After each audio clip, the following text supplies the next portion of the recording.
يا أصحابي، النهاردة معانا حلقة جديدة مع برنامج كاتب وكتاب، والنهاردة معانا الدكتورة حنان إسماعيل.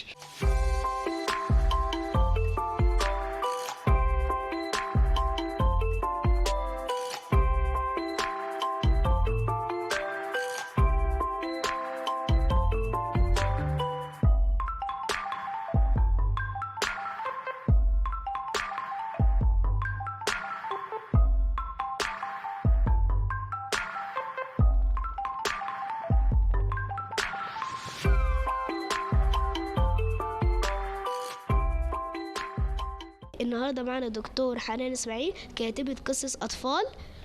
اهلا وسهلا. والنهارده صديقنا هو عبد الله وانا حمزه. حضرتك هتحكي لنا ايه النهارده؟ النهارده هنحكي قصه اسمها صلصه الترقيم. انت اخدت الدرس طبعا بتاع علامات الترقيم في المدرسه. انت بتحب النحو؟ تحبه؟ تمام. طب لو درس النحو جالك عن طريق قصه تحبه اكتر وتحفظه اكتر؟ جميل. هنحكي بقى قصه النهارده وبرضه هسالكم انتوا الاثنين استفدتوا ايه من القصه. صلصه الترقيم. انتهى حسن من كتابة موضوع التعبير الذي كلفته به والدته، ونصحته بأن يقرأ كثيرا قبل البدء في الكتابة، كما نصحته باستخدام بنك المعرفة المصري ليسهل عليه الحصول على الكتب أو المقالات التي ستكون معينة له. ودخلت إلى المطبخ لترتب ما تبعثر من الأدوات وتزيل الأوساخ عن الحوائط وما وقع على سطح البوتاجاز، ثم بدأت في طهو الطعام. قاطعها حسن قائلا: هل يمكنك أن تقرأي ما كتبت يا أمي؟ أمسكت الأم بدفتر حسن وأخذت في القراءة، ثم توقفت قليلا. الأم: هل لك أن تتذوق صلصة الطماطم هذه؟ فأنا أعدها لأصبها على المكرونة. تغيرت ملامح حسن، يبدو أنها لم ترقه. الأم: ما بك؟ ألم تعجبك؟ حسن: سامحيني يا أمي، ليست هذه طريقتك في الطهي، فطعم الصلصة ليس كالمعتاد ولا تفوح منه الرائحة الشهية التي تجذبنا جميعا. الأم: لقد سهوت عن وضع الملح، سأضع بعض الملح. ها، أخبرني ما رأيك الآن؟ حسن تحسن قليلا لكن ما زال ينقصه أشياء. الأم: لابد أنها التوابل، وأضافت بعض التوابل وأعادت عليه السؤال: كيف الحال الآن؟ حسن: رائعة يا أمي، هكذا هو المذاق. الأم: وهكذا هو موضوعك دون استخدام علامات الترقيم، فهي تضفي جمالا على الموضوع وتزيده وضوحا. فعند كتابتك لجملة ما ثم تريد أن تستكمل المعنى فعليك بإضافة الفاصلة هكذا. حسن: وماذا لو أردت كتابة الجملة كنتيجة للجملة السابقة؟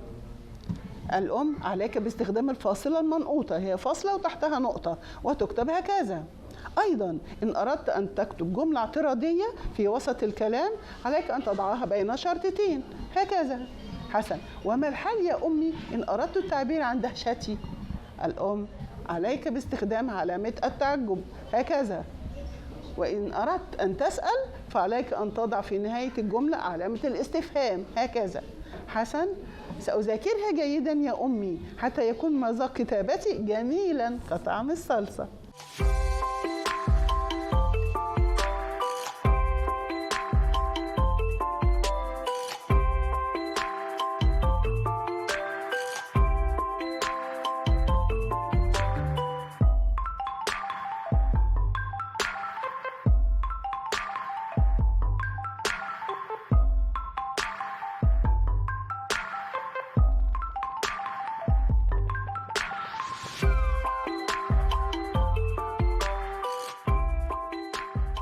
ايه رأيك؟ حلوة أوي. ها، استفدت منها ايه؟ أنا استفدت اللي هو ما حطيش في التعبير علامات الترقيم، فعملت أمه هكذا، فالتوابل والملح ده كان هو العلامات الترقيم بتزود والكلام ده. برافو. فهي وصلت للصلصة المناسبة، في الصلصة المناسبة هو التعبير المناسب. بالظبط. ده اللي استفدته. برافو. وانت يا عبد الله قول لي فهمت ايه؟ فهمت ان انت لازم تحط في الموضوع بتاعك علامات الترقيم عشان هي برضك عامله زي الاكل لازم يتحط له حاجات بالظبط. يبقى الملح والتوابل في الاكل زي علامات الترقيم في الكلام. أيوة. لان الكلام لو ما فيش علامات الترقيم هتبقى زي كتله على بعضها كده ملهاش معنى، لا انت عارف ايه سبب ايه، ولا انا بتعجب امتى، ولا انا بستفهم امتى. فدي بتدي طعم للكتابه زي ما التوابل بتدي طعم للاكل. تمام. قول لي انت بقى التعجب بستخدم ايه لو انا بتعجب؟ لو انا في حاجه دهشاني بستخدم علامه شكلها ايه؟ شكلها اللي هي ايوه صح كده. وكده. لو انا عايزه استفهم بسال سؤال اعمل ايه؟ احط ايه؟ اول حاجه احنا بنبدا بالاستفهام بتاعنا، مثلا زي ماذا حصل؟ يبقى بيبدا باداه استفهام وفي النهايه بحط العلامه الاداه الاستفهام بالظبط كده. تمام. طيب لو انا عايزه مثلا جمله او فقره خلصت والمعنى انتهى احط ايه في الاخر؟ احط نقطه. برافو. طيب انت لو انا مثلا عايزه استخدم جمله وراها جمله وعادي الكلام ماشي المعنى ماشي، احط بينهم ايه؟ احنا هنا نحط الفاصله المنقوطه. لا الكلام معنى ما فيش نتيجه ولا سبب. انا دلوقتي عندي فقره وطبعا مش هحطها مره واحده، بقسمها جمل بس، احط بين كل جمله والثانيه ايه؟ فاصله. مظبوط. تمام. طيب لو انا بقى اقول ايه حمزه ذاكر فنجح، احط ايه بقى في النص؟ فاصله ايه؟ منقوطه. ليه بقى؟ عشان هو نجح، عشان كان ايه؟ بيذاكر. صح كده. يبقى لما تكون الجمله نتيجه للجمله اللي قبلها بحط الفاصله الايه؟ المنقوطه. مظبوط. قلنا مثلا ايه علامات الاستفهام؟ ماذا وكم ولماذا وكيف من وما وتاني واين. تمام. بس كده. برافو. تمام.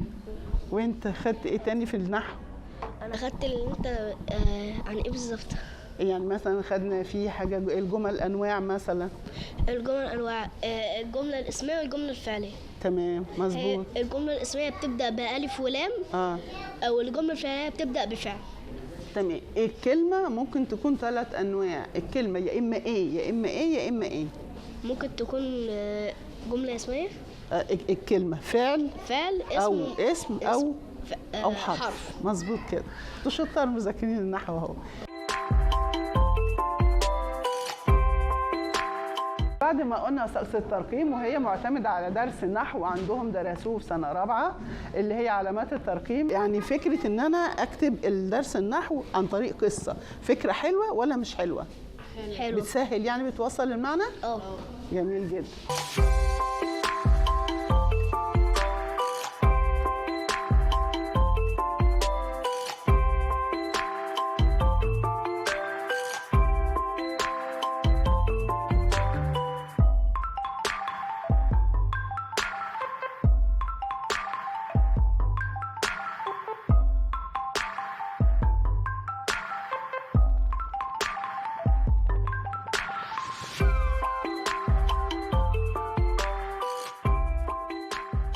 تيجوا يلا يا اصحابنا نعرف ايه هي قواعد المكتبة.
خلصت حلقتنا مع برنامج كاتب وكتاب، ويا رب تكون عجبتكم.